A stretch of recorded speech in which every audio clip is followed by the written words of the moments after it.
2020 was my first year bullet journaling, and despite the difficulties of the year, I found the practice of journaling to really help my productivity, as well as give me a long missed creative outlet to do some little illustrations and try out some typography and hand lettering. I always keep my bullet journal at home, so I've decided to upgrade from my A5 notebook from Limome to this larger B5 size from Notebook Therapy. This is the Suki Moonflower notebook. I wouldn't usually choose a black notebook, as I take every opportunity to put some colour in my life, but it has such beautiful gilded gold pages. So I managed to pick this up in the Black Friday sale, and I would honestly buy it without the discount. It's beautiful, it's great quality, and the paper is delightful to work with. So for the name page, I decided on a simple, spaced out cursive lettering. And even though it's simple, I still penciled it out because the first pen is stressful. This is using the Tombow Furunosuke hard tip brush pen, which I definitely recommend, especially for beginners like me. It's a really easy pen to work with. For my 2021 year setup, I'm sticking to what I know, which is brush markers. And I'm going to try my best to keep the colour palette neutral, as I want this to still be attractive to me in several months' time. Now, to get to the cover page, I would normally use numbers for the year 2021, but I saw Elizabeth from Plant-Based Bride spell out the words using a oversized serif font, and I thought it looked really cool and quite impactful, so I decided to integrate that into my cover page instead of numbers. I still slipped in a couple floral doodles of lilies, which I coloured with brush pens. Most notably, I start with coloured line art. I have a vast array of coloured pens, and I find that it gives you a softer look than using a black line art, as most people would. So I pick the colours that best match, which is this warm grey and a deepish green for the leaves. So after I have lined the florals and erased the pencil, I go in with my darkest petal shade to put in the shading before filling in the entire petal with a pale pinkish creamish colour. And for the leaves, I just stuck with one brush pen, a Faber-Castell Earth Green, and I just used a bit more line work to make it look shaded. I then used a Faber-Castell fine liner, I think this is the 0.3 nib, to outline the letters, and then I used the brush pen of the matching colour to fill them in, trying to follow in the same direction so the colouring looks more intentional and less messy. Like I said, I like to avoid using black. My most common alternative is to use this dark sepia colour. It's a little bit softer than black, but still gives definition to letters or whatever I want defined. Next, I have a quote page. I like to start a new year with a fresh start quote, something that makes the new year feel like a clean slate. I know you can change your life or make new habits at any point in the year, but there's something about a new year that's full of possibilities. So the quote I've chosen is "Trust in the magic of new beginnings." I was really hopeful that a new year will give me the excuse to get a few things done and a few habits going that I've been neglecting. So my idea for this quote page was to have florals around the word beginnings, as if they're just budding florals, they're just beginning life. And I wanted it to be really clean and pretty simple. So I started by outlining the florals like I did with the lilies with this warm grey ink pen. I wanted quite light and bright petals. I then used a deeper green for the stems, which I carefully placed around the letters.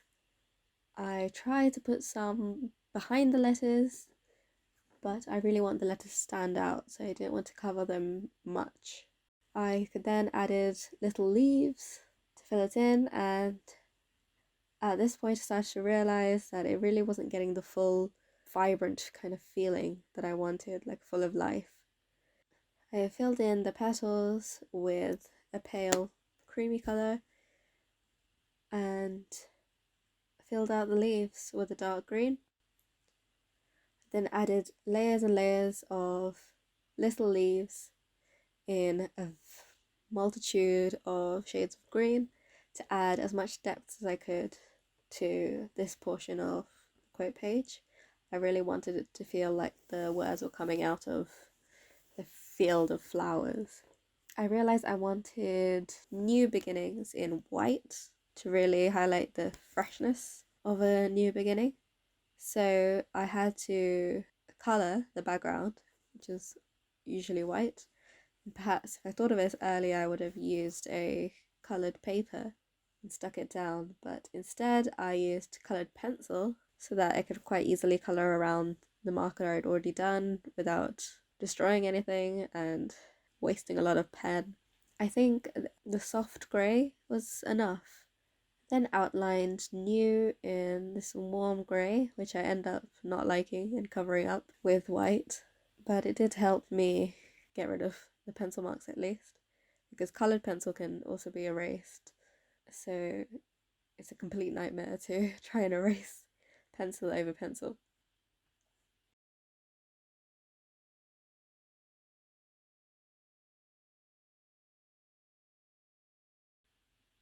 For the word magic, it's only fitting that I do it in gold. I decided on this kind of scribbly filling in, which I also saw from Elizabeth. I meant to try that on the cover page, but I completely forgot. I just thought it looked really organic and intentionally messy. I really love that. I love that homemade kind of feel to it. Then outline new with a Faber-Castell to make sure the white pops against that really light grey, because there's not that much contrast there, but I still want the page to feel light and bright. To keep with the quite neutral colour scheme, I've gone with a grey for the trust, and I just fill it in using the same directional pattern as the cover page.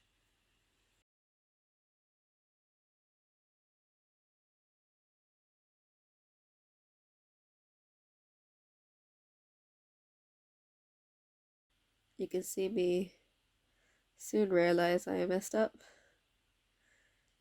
there, but that's alright.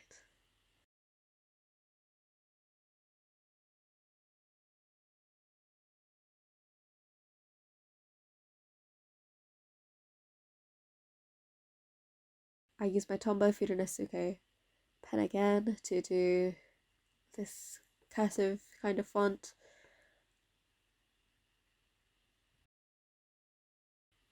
And then I just fill in all the missing gaps with the coloured grey pencil.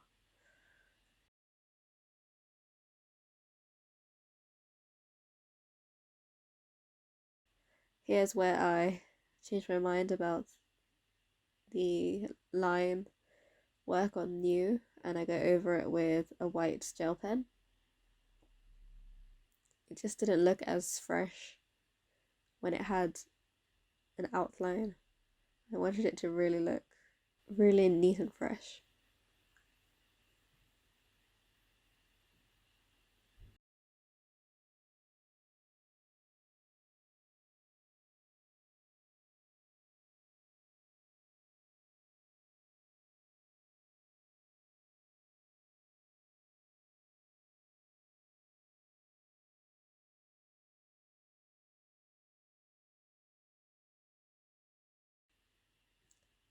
Next, I moved on to a grid spacing guide inspired by Amanda H. Lee, and a lot of people do one now.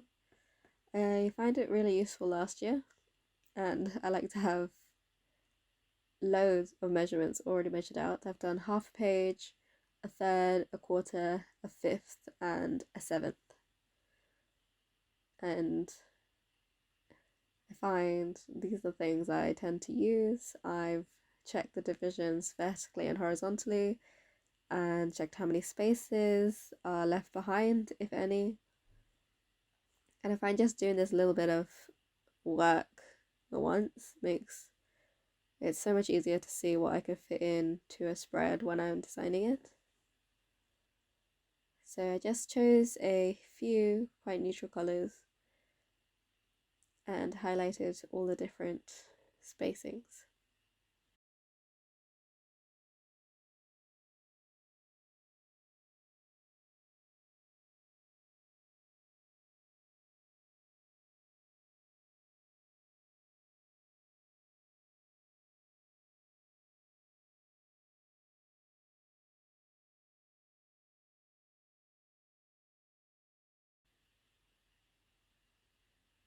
And then write out the length and width of the page, which is quite important because it's much bigger than the A5 I'm used to. So I definitely would make some mistakes. For the lettering here, I decided to make it look like I used a grid to write a grid, which I did really, because I do my lettering based on measuring with the dots. But I like the kind of effect of drawing in some of the lines as if they're pencil lines but in pen. And throw in a little bit of gold for the last cursive.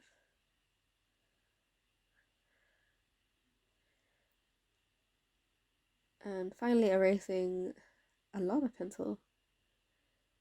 There is my grid spacing guide. Next, I like to do a page highlighting my monthly themes.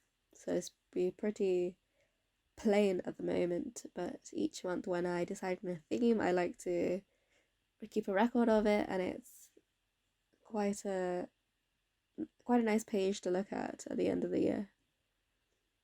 So I'm just doing a simple title, the mix of hand, with a mix of cursive and this serif font again, which I've really enjoyed by the end of this.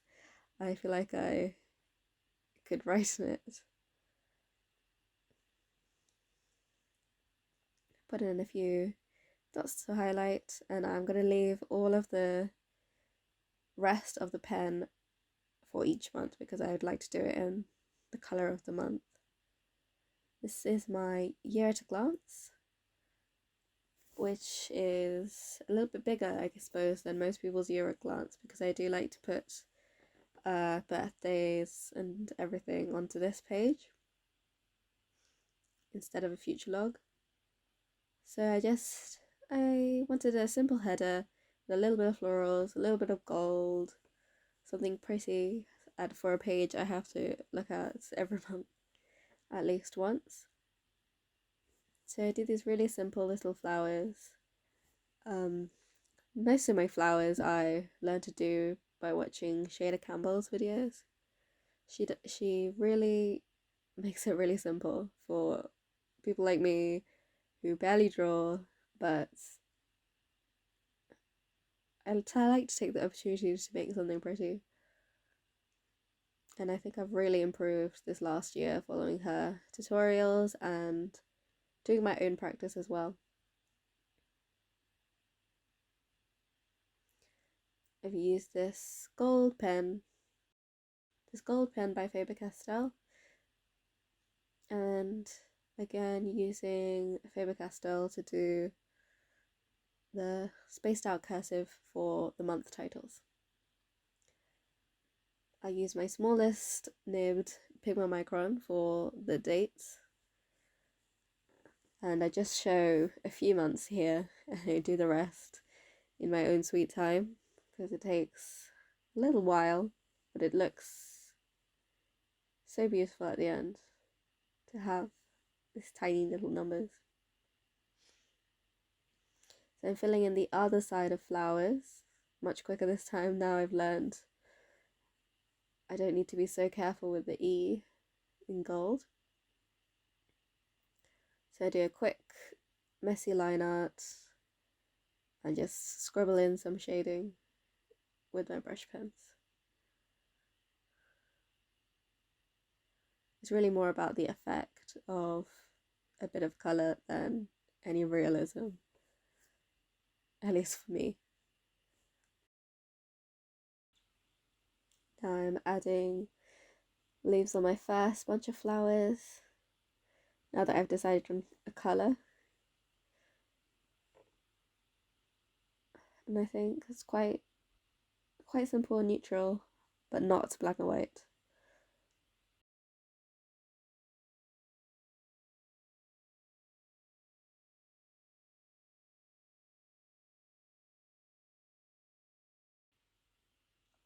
Now I have this page of things to check out, which is basically a list of things that I've been meaning to read or meaning to watch, but you know, when you ever have time, you don't remember what TV show your friend recommended, and you end up watching the same thing again. So I've done a bigger section for books this year because I'm really hoping to spend more time reading. I chose a few browns and greys as a colour for each section. I did matching borders for each section. I find that putting a border on an empty page like this really helps fill it out. And just like in previous pages, there's just a simple little bundle of flowers in the corner.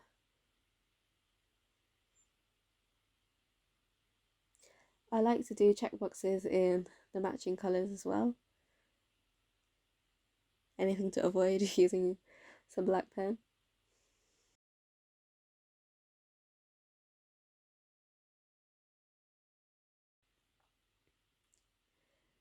Finally erasing all that pencil and moving on to monthly tasks. So this is what I use instead of a future log, where I suppose this is my future log, and I like to write down tasks that are for the future, so not for months I've set up yet, and just indicate the month here by the columns.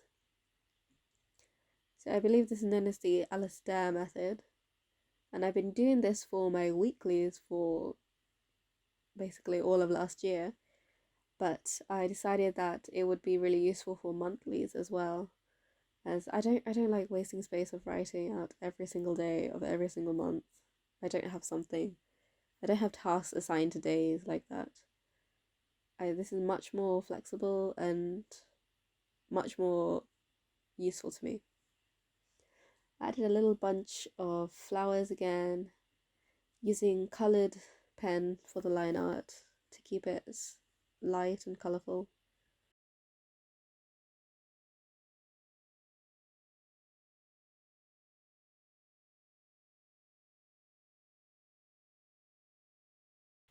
I just do some scribbly little colouring in with a Tombow.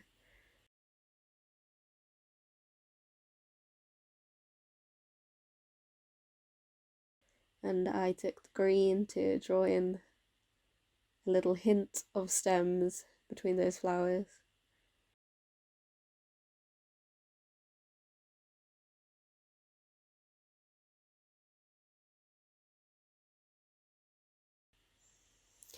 And next page I want to work on is date ideas.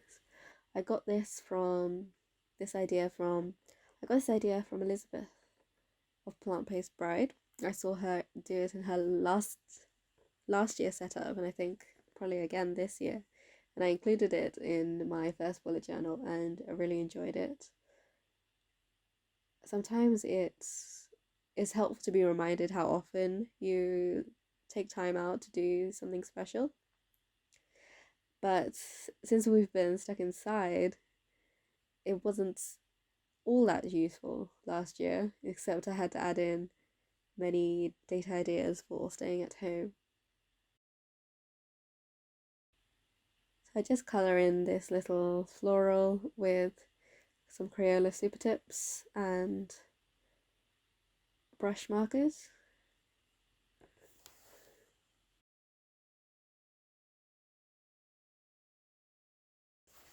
I really did choose a pink that was a bit too dark to start with, but I think it works out in the end.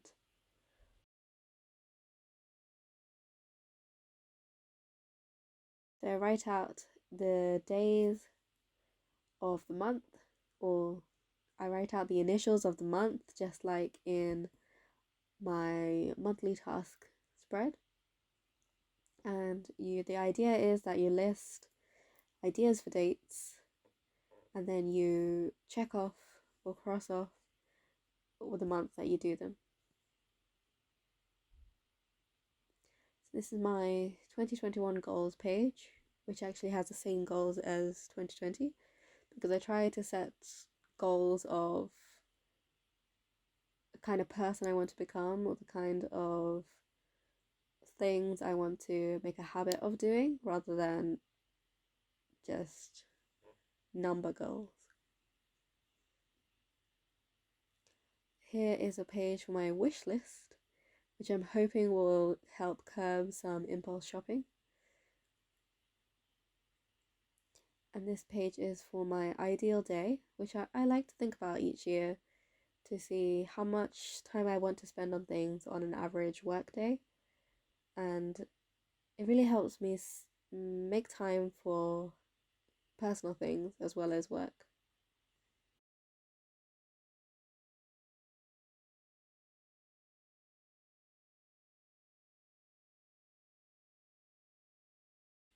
I've used gold to match the journal and some simple cursive lettering to accompany it.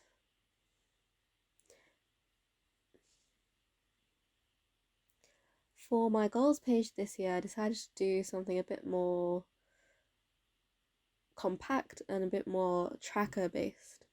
So I want to really encourage myself to check in every month and see if I'm on task to achieve these goals, to keep them in my intentions for the month. So I've written 5 main goals down and then some little things I want to track in them. So my idea would be that at the end of each month I would go through this and write out of 10, or check off or not check off what I've done that month.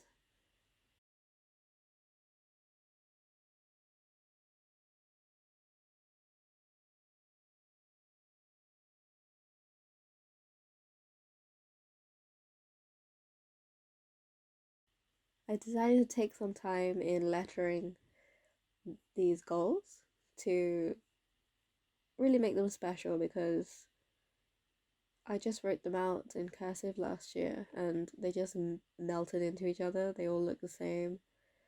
I feel like making each one a little bit unique, and taking time to make it a little bit special is worth it when this is the most important thing for me to do this year.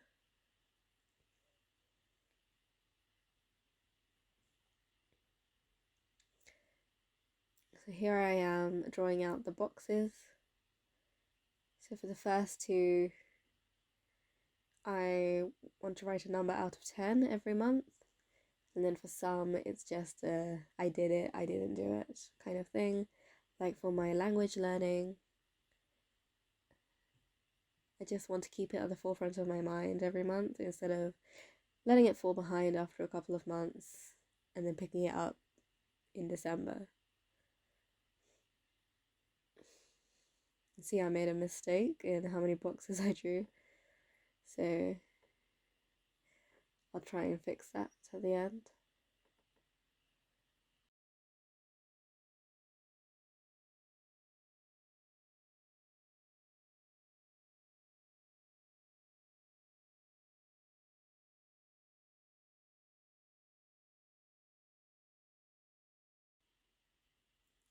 So rather than goals, even though I've called them goals, these are more like intentions for my year or intentions for my life, because these are the exact same as my 2020 goals. It's just a list of things I want to keep at the front of my mind as important to me. And creating this checklist kind of system month to month will force me to look at it every month. And finally, this will be the flip through.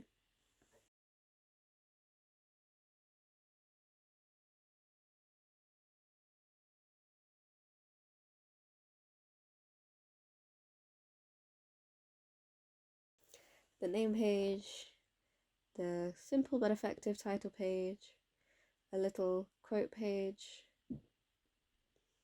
for some New Year motivation, a grid spacing guide which will save my life 100 times, and my monthly themes page, which looks pretty plain right now but should come along nicely. My year at a glance, which is not quite filled in, but for the full after the pen, you can look on my Instagram. My things to check out spread, and my monthly tasks, which is my future log. My goals page, which is jam-packed. A nice empty wish list spread for all my shopping dreams. And my ideal day. Thank you for watching my 2021 setup. You can see close-ups and after the pen images on my Instagram, which is at mega.fash. Please come check it out, and I'll see you for my January setup.